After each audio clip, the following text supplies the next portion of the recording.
Hi guys, good morning to you and happy Friday. Finally. Friday, one of our here. favorite days. Well, the favorite day. We're giving you a little extra shot here of sunrise. I'm Julia along with Julia and Kelly. I was lucky enough to get invited to a friend's pool yesterday. Oh, nice. It was gorgeous. That's what I'm hoping to that we have a repeat of that today, because that's what I want to do, because I like when the water, because when it's been so warm lately, that means the water will be a good temperature. It won't be too cold, but not a lot of humidity too today. So I'm glad about it's nice to sit out by the deck and then eventually dip in the pool when you want to cool off a little bit, because it's still going to be a hot day today. We're going to see that heat expanding, but humidity stays comfortable. We're not talking about extreme heat, but a nice summer day as temperatures climb back into the upper 80s. That's where we got to yesterday. A lot of sunshine today, and then later tonight, if you are heading to Symphony on the Prairie, it's going to be a great evening for that, as temperatures will fall into the mid 70s during that 10 o'clock hour.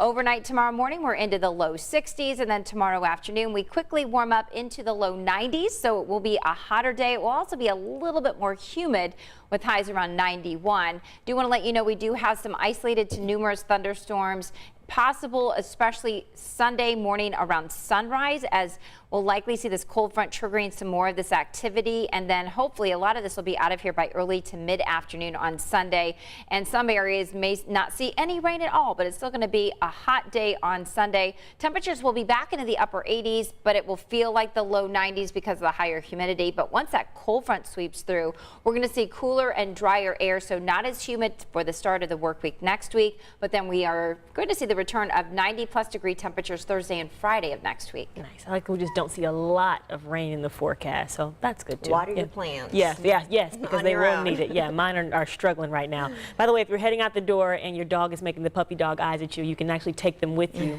because today is Take Your Dog to Work Day. It actually falls every year on the Friday following Father's Day, so if your work doesn't really allow dogs around, make sure to share a lot of photos with your coworkers. And if you don't have a four-legged bestie to bring, you can check out some that are waiting for their forever homes in shelters. Oh, guys, shelters are so full. I mean, they are anyway, but they just have been for so long consistently. So if you are looking for a pet, definitely do that first. At least visit it, consider the idea. I have 2 dogs, as you guys know, and we actually had a day where we all brought our dogs to work for the sunrise show one morning, because it was Take Your Dog to Work. Yeah. And Dex, I remember, saw me from over here. We were live on the air, and he just almost ripped the arm off of the person who had him on a leash. And I'm like, just let him go. Came up here, jumped up here, was like right behind me. Sweet. And when he wasn't here, he was on our audio person, Laura Eisner's. My goodness. She had him right in a chair, had a little blanket around him. He was all comfy and cozy. He was a little intern. Yeah, he was an intern for a day. I wish we could have dogs in the I feel like it would be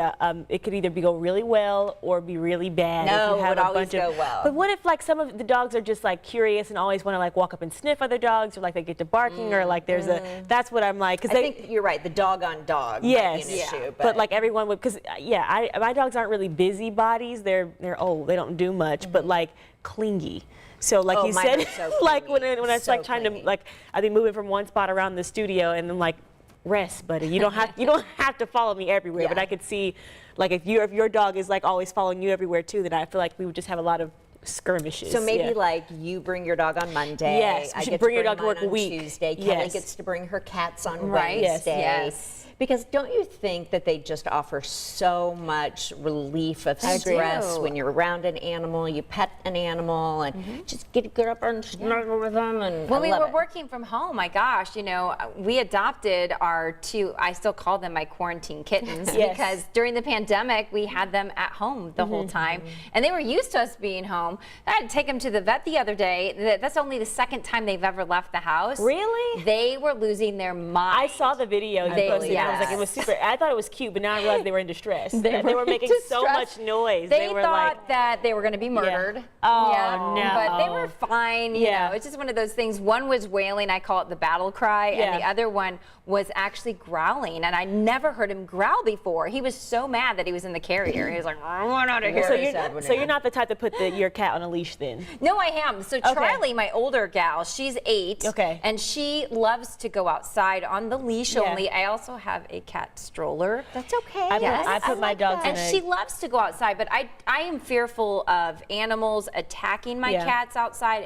And actually, we signed a waiver for the 2 quarantine kittens to say that we would never let them outside. Because it's dangerous for cats. And to the people you got them yeah, from. the agency that we adopted them from. It was Robin's Nest here in Indianapolis. They have a great program. Our next door neighbor actually fosters kittens too. Okay. So, but it is just, it's one of those things where cats are more susceptible to getting hurt if they're outdoor cats. But I like to still take them out in a stroller for Charlie. I wish I could say that was the reason. When I carry my dogs, my neighbors literally go, "Oh, they can walk" when they see them walking, because I usually push them in a You do?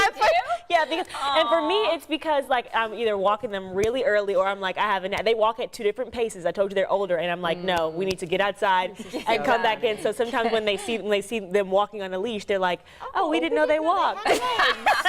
That is so I'm like, funny, yeah, they Julia. do. They do sometimes. All right, well, we'll shift gears A here little from bit. animals to another one of our favorite topics, Yes, food, I guess. So the world's most popular condiment is getting a new look in the form of a limited edition. Oh, this is so gross. Next story. Limited edition ketchup-flavored ice pop called a Frenchsicle. Next. Yeah, next. You're right. It's described as a savory tomato flavor. I love tomatoes. I love ketchup, but this I don't get. So it's a flavor balance, they say, with a hint of salty sweetness. No. But here's why. This makes sense now. Oh, yeah. It's free. So it's free. It better be. And they're only producing 2 of them. No, I'm just kidding. And it's in Canada. The ones you see on your screen are the only ones ever made. A few days, and here we are talking Yes. about it. So anyway, I think we can all get behind this. I'm not even going to say the brand because It's this okay. is already It's pointless. a hard pass for me. Unless you're like literally slapping the popsicle on top of the hamburger or something. I just can't think of why you. There's some things I'm like, why? There's actually, this prompter is scrolling up now, and I'm reading that the past Frenches apparently created mustard ice cream and mustard beer. We're always talking about like the worker shortages and stuff, and people having a hard time. Is this what the people that are at work are doing? Coming up with. We're talking about all the things that people could be doing productive, and they're coming up with mustard, beer. And while we're talking about condiments, especially ketchup, can I just put a shout out there to all the restaurants who try to make their own? Stop doing that. No, not stop making their own. Stop making your own ketchup. It's an acquired taste. I think they should they just shouldn't call it maybe ketchup. They should just call it like homemade sauce. It's our special sauce. Yes. But I mean, keep some Heinz in the back for us, because I love ketchup, and I get so frustrated when I go somewhere, and I will not say the place, but I know the place that you're talking about. I know. I'm like, I know what you're talking about. Bring your own ketchup. Because it's almost like they're frowned upon for like asking for. It's almost like asking for steak sauce at. And I'm like, I get it. That doesn't mean that the steak is not made well. I just really like steak sauce. I know. I put it on. I put it on potatoes. I put it on French fries, everything. So I'm like, I promise you, your steak is good, but I just also like the taste of steak sauce. And that's how I think they feel that way when you ask for the regular ketchup. They're like, well, we make our own. No, I'm like, don't. I heard Stop you. wasting your time. Not trying to offend the chef. I'm just a creature of habit. I want that. Okay. Same. Well, I guess kind of speaking of potatoes, maybe. Not just kidding. Just kidding. Idaho. I'm just kidding. Just kidding. There's no relation here. Okay, I haven't had coffee this morning. An Idaho man. I tried to make that work. Idaho potatoes, but an Idaho man shooting for the Guinness record. Okay, it is a food-related story, kind of marshmallows, but the Guinness record is for how many have been actually shot into his mouth. So the marshmallows are fired out of a homemade catapult. Made of popsicle sticks, and this is gross, a mouse trap. I'm lost there. So David Rush caught 59 marshmallows in a minute, and it wasn't his first record apparently. Guinness says that he actually currently holds 129 records. Of course there's a record for that. Yes, but he has 129 different ones for everything from balancing 101 toilet rolls on his head to slicing apples while juggling 3 knives. So this is so crazy. So I think that there should be. What's he doing there? Breaking record? Yeah. I get it. Breaking records.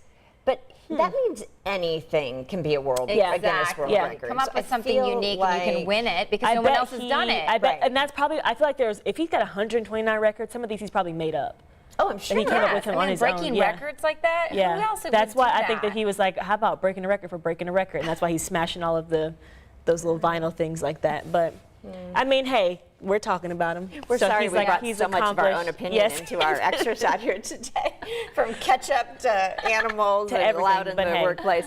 All right, well, we're going to get our weekend started. So thanks so much for joining us for this little edition of Extra Shot. Send all the complaints, if you have any, to Carlos Diaz. He's waiting for them, yes. Diaz@WTHR.com. Have a great weekend, and we'll see you back here on Monday. Bye, guys.